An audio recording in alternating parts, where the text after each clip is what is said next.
And what's up, everybody? I'm back with another movie review. This is a review of Ice Age, a movie released back in 2002. It stars Ray Romano and a few others that you probably don't recognize or remember. But this movie franchise itself is a very, very popular and very recognizable franchise, mainly and had become, at least now that the studios is no longer around, the what's it called, the mascot of Blue Sky Studios, the company that made the Ice Age franchise, around with a few other things as well. They were pretty successful until Disney bought them out and then promptly shut them down. But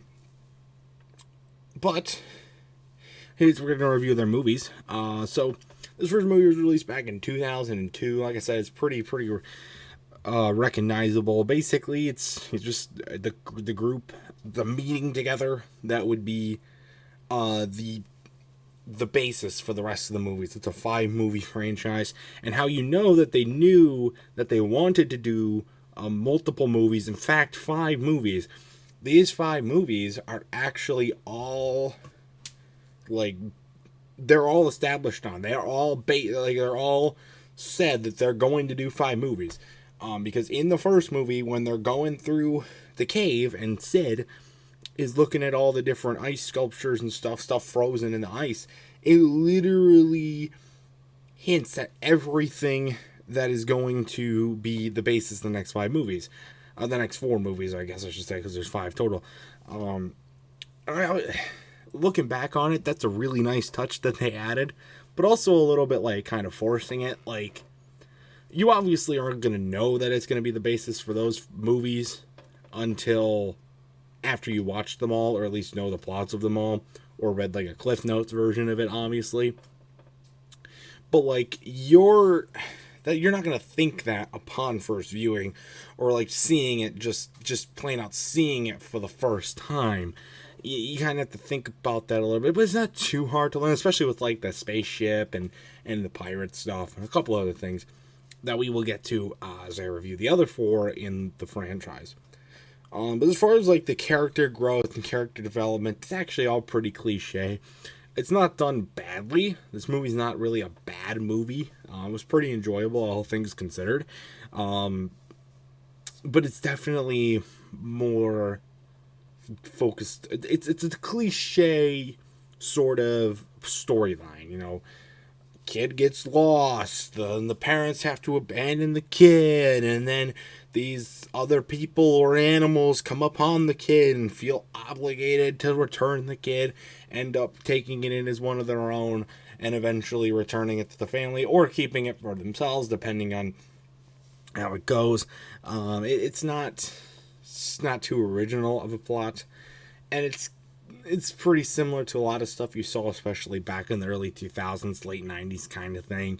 It's not really new, but I think the appeal here was definitely the comedic humor, the characters being woolly mammoth, saber-toothed tiger, sloth, and also the comedic humor, the animation as well. I mean, it's not great, but it's not like out of the ordinary or horrible.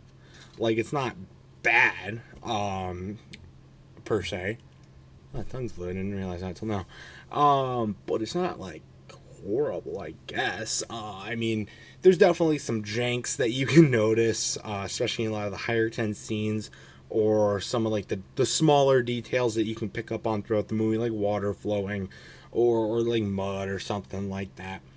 As far as like the overall character designs, I mean, they're what you expect. I think a lot of the proportions for how big or small some of the animals are, whereas the proportions to the humans, especially the depiction of humans back then, even if it's not totally like time relevant, I mean, I guess, yeah, humans did exist around woolly mammoths, but like, you know, nobody looks on that because it's a children's movie, so I can't dig on that too much, but hey, you know, it is, for what it is, they did a pretty good job, all things considered. And again, the storyline, as far as like the acting goes, I mean the characters, you can't really imagine anybody else playing these characters. Were they the best possible option when they were casting for this movie in either 2001 or 2002, whenever they decided to do all this stuff?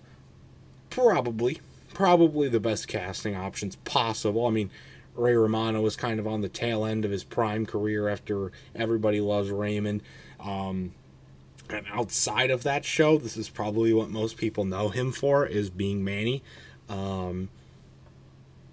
Why they chose a woolly mammoth? I guess the reason why they chose a woolly mammoth and a Sabretooth is because they're supposed to be arch rivals, and they actually end up becoming good friends.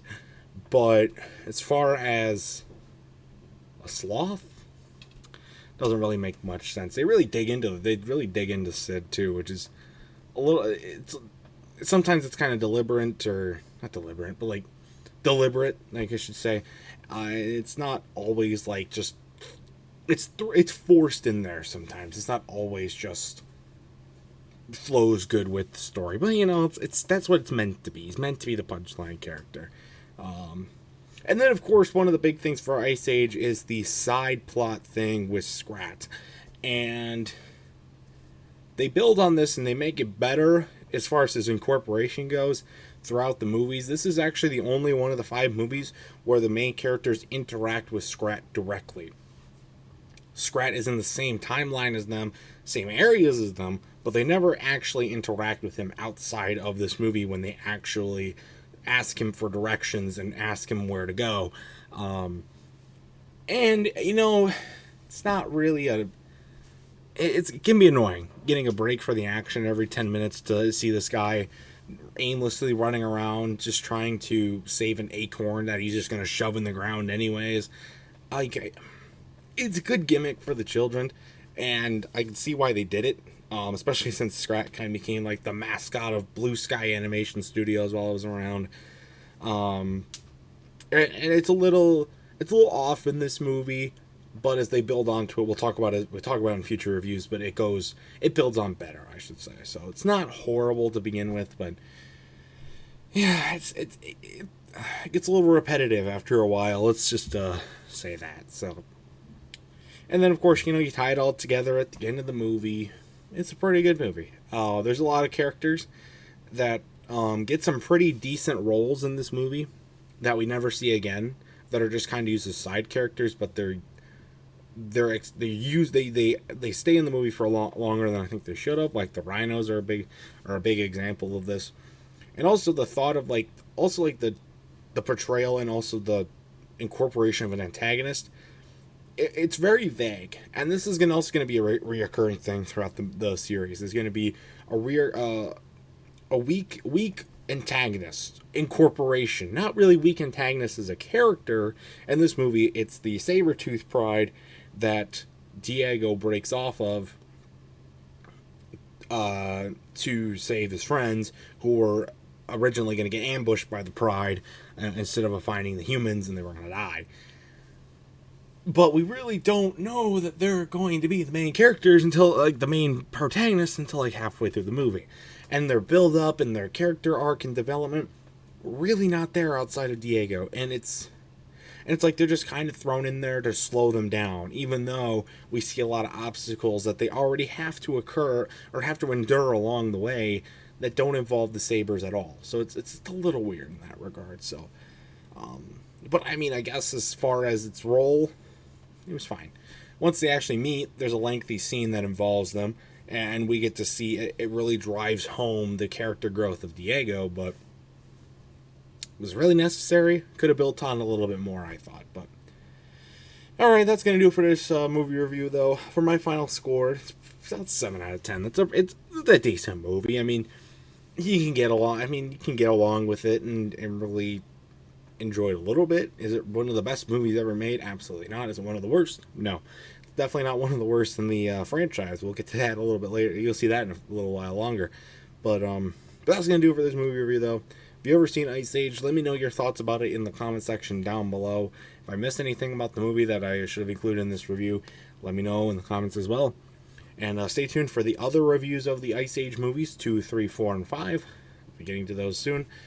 And stay tuned for other more amazing content as well. Until next time, I will see you guys later. Goodbye.